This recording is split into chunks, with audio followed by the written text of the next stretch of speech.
मेरे YouTube page एस्ट्रोनॉलेज पर आपका स्वागत है। नमस्कार, मैं हूं नरेश कुमार। सबसे पहले उन दर्शकों का धन्यवाद जिन्होंने पेज को सब्सक्राइब किया है, पेज के वीडियोस को शेयर कर रहे हैं, लाइक कर रहे हैं और कमेंट बॉक्स में हमें अपनी राय भी दे रहे हैं। दोस्तों, बात करेंगे मई महीने के राशिफल की और आज बात होगी कुंभ राशि के जातकों की। कुंभ राशि के जातकों के लिए मई का महीना कैसा रहेगा, उनकी सेहत के लिहाज से, उनके कारोबार के लिहाज से, आय के लिहाज से, उनके पार्टनरशिप के लिहाज से, लाइफ पार्टनर के लिहाज से, रिलेशनशिप के लिहाज से और स्टडीज के लिहाज से।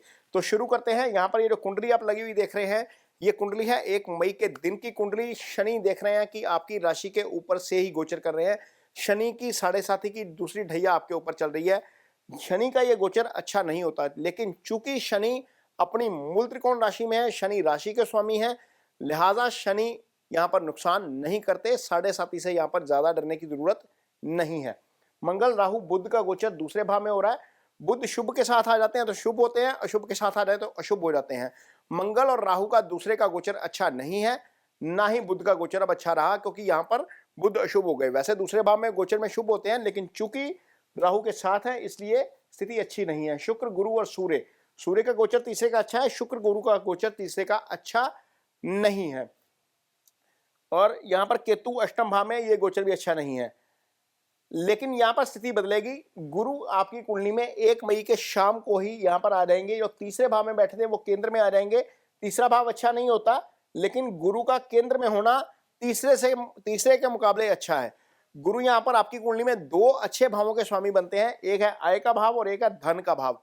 जब ये ग्रह गोचर में अच्छा आ जाता है तो निश्चित तौर पर आपको इसका बहुत फायदा मिलता है। कैसे मिलेगा ये आगे बताएंगे आपको। यहां पर आपकी कुंडली में बुध का गोचर होगा 10 मई को बुध आगे आ जाएंगे यहाँ पर। हालांकि ये गोचर ये भी अच्छा नहीं होगा, बुध तीसरे भाव में अच्छे गोचर में नहीं रहते, दूसरे भाव का गोचर अच्छा होता है। सूर्य 14 मई को आगे आएंगे, 14 मई को सूर्य चौथे भाव में आ जाएंगे, ये गोचर आपके लिए शुभ नहीं रहेगा।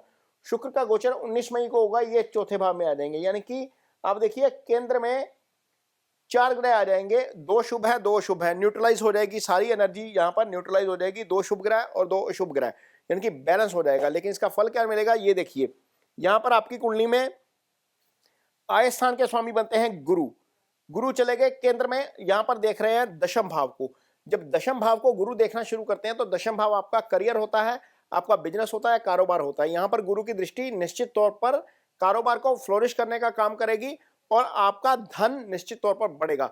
लेकिन मई महीने में खास तौर पर ध्यान रखिएगा, यहां पर धन की हानि हो सकती है। कारण यह है कि मंगल और राहु धन भाव में है, दोनों का कॉम्बिनेशन अच्छा नहीं है। ये स्थिति धन के लिहाज से अच्छी नहीं है। हालांकि जब 31 मई को मंगल आगे आएंगे तो ये स्थिति थोड़ी सी बेटर हो जाएगी। मंगल शुभ गोचर में आ जाएंगे, अपनी मूल त्रिकोण राशि में आ जाएंगे।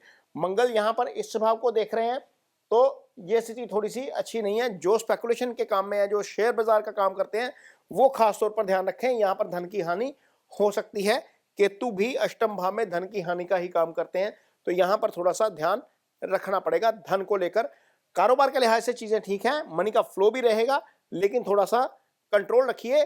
किसी भी जगह पर बैटिंग मत करिएगा, बैटिंग करेंगे तो नुकसान हो जाएगा। गुरु की दृष्टि 12वें भाव के ऊपर, गुरु की दृष्टि अष्टम भाव के ऊपर, केतु की भी दृष्टि 12वें भाव के ऊपर, केतु अष्टम भाव में बैठे हुए हैं। तो यहां पर क्या हो रहा है, ये भाव जो है वो थोड़ा सा एक्टिव हो गया। इसके एक्टिव होने का मतलब यह है कि एक नेगेटिव और एक पॉजिटिव प्लैनेट के द्वारा चूंकि एक्टिवेशन हुई है, तो इसके एक्टिवेशन का मतलब यह है कि इस भाव से संबंधित जितने भी फल हैं वो मिलेंगे। विदेश व्यक्ति यहीं से जाता है, विदेश यात्रा हो सकती है। हॉस्पिटलाइजेशन का भाव यह है, मोक्ष का भाव यह है, खर्चे का भाव यह है। तो खर्चे हो सकते हैं, लेकिन चूंकि खर्चे पहले नेगेटिव साइड थे, यहां से गुरु की दृष्टि इसको न्यूट्रलाइज करेगी। ये खर्चे अब पॉजिटिव साइड पे भी होने शुरू होंगे। तो निश्चित तौर पर विदेश जाएंगे तो खर्चा होगा, वो पॉजिटिव साइड का खर्चा गिन के चलिए। विदेश यात्रा का योग अब यहां से खुल गया है, अगले साल 14 मई तक खुला ही रहेगा। यहां पर यह स्थिति आपके लिए अच्छी हो गई। आगे देखते हैं आपकी रिलेशनशिप कैसी रहेगी। तो यहां पर सूर्य सप्तम के स्वामी हैं। सप्तम भाव के ऊपर देखिए सिर्फ शनि की दृष्टि। सूर्य पहले 15 दिन शुभ गोचर में रहेंगे, निश्चित तौर पर वो अच्छा है। शुक्र जो कि शादी के कारक है, गुरु जो कि शादी के कारक है, उसका केंद्रीय प्रभाव यहां पर आ रहा है। ये स्थिति आपके लिए अच्छी होगी। गुरु तो 1 तारीख को ही आ जाएंगे, शुक्र 19 को आएंगे। तो पार्टनरशिप के लिहाज से चीजें अच्छी हैं, लेकिन सिर्फ और सिर्फ एक चीज का ध्यान रखना है, ओवर रिएक्शन से बचिएगा, क्योंकि मंगल राहु यहाँ पर ओवर रिएक्शन करवा देंगे। ये ईटिंग हैबिट्स का भी भाव होता है, वाणी का भी भाव होता है, दूसरा भाव। यहाँ से धन भी देखा जाता है, कुटुंब भी देखा जाता है, यहाँ से ससुराल भी देखा जाता है। तो निश्चित तौर पर आपको जो है अपनी वाणी के ऊपर थोड़ा सा, अपने टेम्परामेंट के ऊपर, अपने रिएक्शन के ऊपर कंट्रोल रखना पड़ेगा, नहीं तो चीजें यहाँ पर बिगड़ सकती हैं। ये स्थिति अच्छी नहीं है, ये कॉम्बिनेशन अच्छा नहीं है इस भाव में। यहाँ पर आपको थोड़ा सा बच के चलना पड़ेगा। जहाँ तक उन लोगों की बात है जो सिंगल्स हैं, जिनके लिए पार्टनर ढूंढा जा रहा है, उनको अब थोड़ा सा जो है वो राहत मिलेगी, लेकिन थोड़े अगले गोचर में मिलेगी। बुध का जो अगला गोचर होगा उसके बाद चीज़ें ठीक होंगी, क्योंकि पंचम के जो स्वामी हैं बुध हैं, वो गुरु के साथ गोचर करना शुरू करेंगे, तो निश्चित तौर पर वो स्थिति अच्छी हो जाएगी। वहां पर अब पार्टनर ढूंढना आसान हो जाएगा। लेकिन मई के महीने में आपको थोड़ा सा इंतजार ही करना पड़ेगा, क्योंकि ये शनि के प्रभाव में है। तीसरी दृष्टि बुध के ऊपर शनि की आ रही है। शनि डिले करवाते हैं किसी भी चीज को, और ये मंगल, राहु और सूर्य के बीच में आना भी बुध का अच्छा नहीं है। ये स्थिति थोड़ी सी जो है वो बहुत ज्यादा फेवरेबल नहीं है।